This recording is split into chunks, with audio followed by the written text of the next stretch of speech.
Hello guys, आज geography में हमारा टॉपिक है अवर एनवायरनमेंट। अभी एनवायरनमेंट क्या चीज़ है? एनवायरनमेंट किसे कहते हैं हम लोग? जो हमारा ये एनवायरनमेंट है ये फ्रेंच वर्ड एनवायरनर से बना है, जिसका मीनिंग होता है टू सराउंड, मीन्स हमारे चारों तरफ। और इसलिए इस जो हमारा एनवायरनमेंट है वर्ड, इसका भी मीनिंग ये है surrounding with in which an organism exist, कि जो हमारे चारों तरफ जो भी हमारे ऑर्गेनिज्म पाए जाते हैं वो हमारे एनवायरनमेंट में इंक्लूड होते हैं।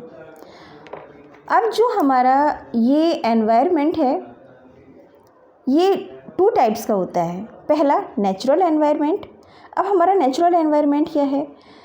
जितनी भी हमारी लिविंग और नॉन लिविंग थिंग्स हैं जो हमारी अर्थ पर नेचुरली अगर होती हैं, अपने आप ही हो जाती हैं, पैदा हो जाती हैं, उन्हें हम नेचुरल एनवायरनमेंट कहते हैं। ठीक है। और दूसरा है हमारा artificial human made environment. Artificial से जैसे आपको नाम से ही पता चल रहा है कि नकली है ना, यह ह्यूमन का बनाया हुआ, मीन्स वो नेचुरल नहीं है। जो लेकिन उसमें भी हम नेचुरल रिसोर्स हैं उनकी हेल्प से जिसे ह्यूमन बीइंग मॉडिफाई करता है वो हमारा आर्टिफिशियल या मैन मेड एनवायरनमेंट कहलाता है। जैसे कि हमारे पार्क, अब किसी प्लेन एरिया को जो है पार्क में कन्वर्ट कर दिया, वहाँ फेंसिंग कर दी, वहाँ प्लांटेशन कर दिया, वहाँ फ्लावर्स प्लांटिंग कर दी, है ना, वहाँ फ्रूट्स ट्री लगा दिए। तो ये सब कुछ उसे डेकोरेट करने का, उसको करने का काम तो ह्यूमन बीइंग का है, लेकिन नेचुरल चीज़ों से ही उसको डेकोरेट किया जा रहा है, नेचुरल चीज़ों से ही बनाया जा रहा है। सेम एज डैम्स है हमारी, जो हमारा रिवर वाटर है हमारी रिवर्स के ऊपर ही बनाया जाता है, कैनाल्स के ऊपर ही डैम्स बनाया जाता है।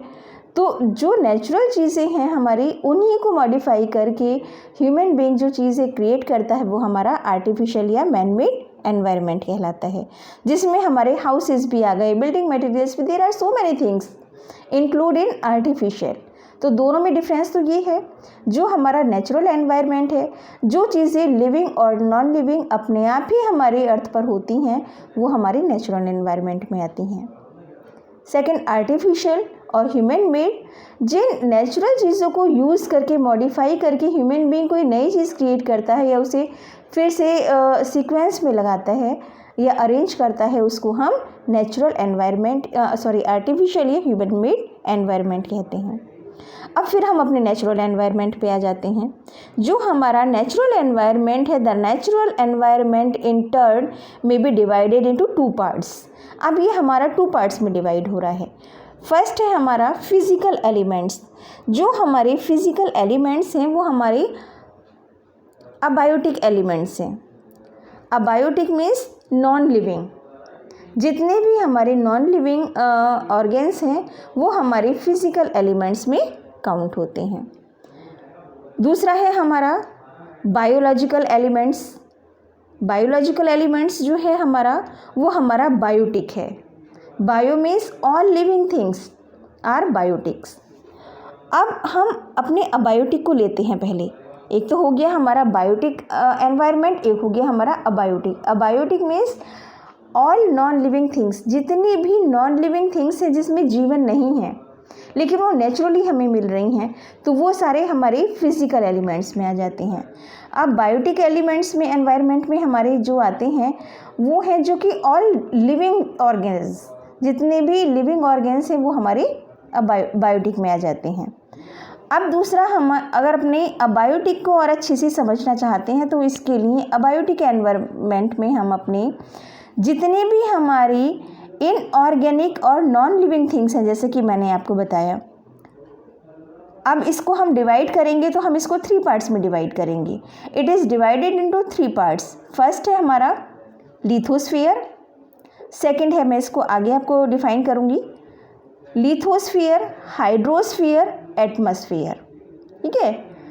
अब आप लिथोस्फीयर को ये सोचिए, सपोज ये हमारी एनवायरनमेंट है, ये हमारा फर्स्ट पार्ट हो गया, ये हमारा सेकंड पार्ट हो गया, ये हमारा थर्ड पार्ट है। फर्स्ट है हमारा लिथोस्फीयर। तो लिथोस्फीयर है हमारा लैंड पार्ट, जो हमारी अर्थ है उसको हम लिथोस्फीयर में काउंट करते हैं। अब इसका काम क्या है, ये कैनवास की तरह है हमारे लिए, कैनवास जानते हैं जिस पर हम पेंटिंग करते हैं कि कैनवास प्लेन होता है ना।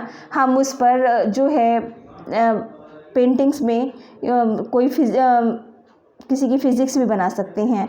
हम प्लांट्स जो नेचुरल चीज़ें हैं उनको भी ड्रॉ कर सकते हैं इस पर।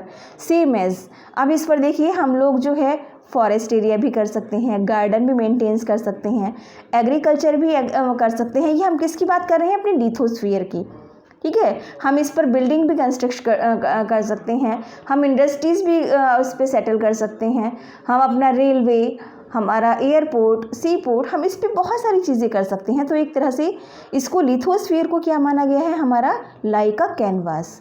ये है हमारी अर्थ, हमारा लैंड पार्ट। अब इसमें हमारे प्लांट्स भी हैं लिथोस्फीयर पर। क्या क्या चीज़ें हैं हमारी? प्लांट्स भी आ गए हमारे इसमें, हमारे एनिमल्स भी आ गए, है ना। जितनी तरह के एनिमल्स हैं हमारे, वाइल्ड एनिमल्स, पेट एनिमल्स, सब इसमें आ गए हमारे। दूसरा हमारा जो लास्ट है हमारा ह्यूमन मेन है। ह्यूमन कौन है? हम लोग जो मानव होते हैं उन्हें ह्यूमन कहा जाता है। सब इसमें हो गए।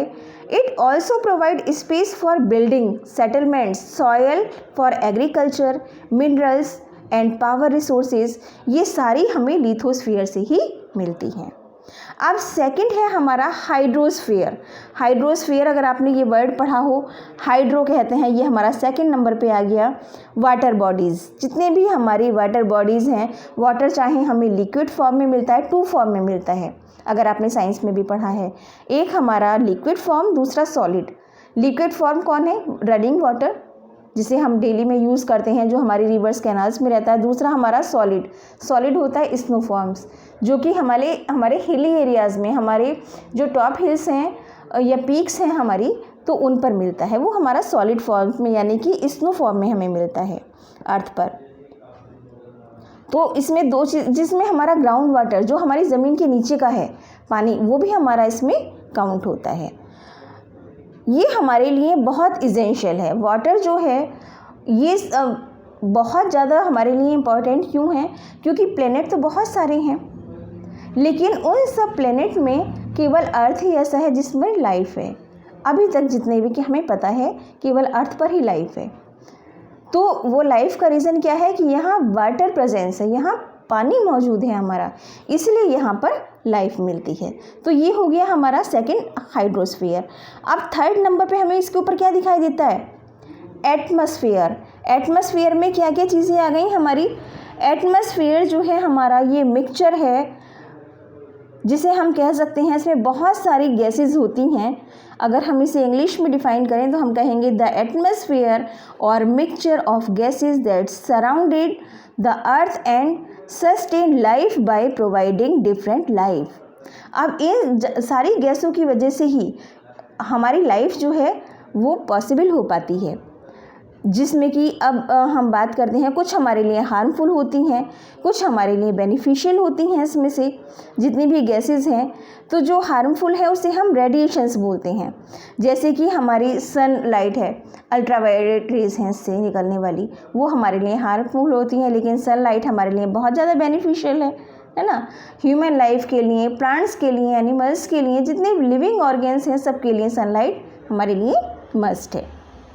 तो ये थे हमारे एनवायरनमेंट के 3 पार्ट्स, लिथोस्फीयर, हाइड्रोस्फीयर और एटमॉस्फेयर। It's clear? ये पार्ट हमारे इसमें क्लियर हो जाते हैं। ये हम पढ़ रहे हैं अभी अपना, क्या पढ़ रहे हैं हम? अबायोटिक एलिमेंट्स, जिसे कि हम फिजिकल एलिमेंट्स कहते हैं, बायोटिक। अबायोटिक हैं ये। अबायोटिक में हमारे लिथोस्फीयर, हाइड्रोस्फीयर और एटमॉस्फेयर तीनों आ जाते हैं। इसके बाद बात करते हैं हम अपने बायोटिक एनवायरनमेंट की। जो हमारा बायोटिक एनवायरनमेंट है, all living organs are include in biotic environment.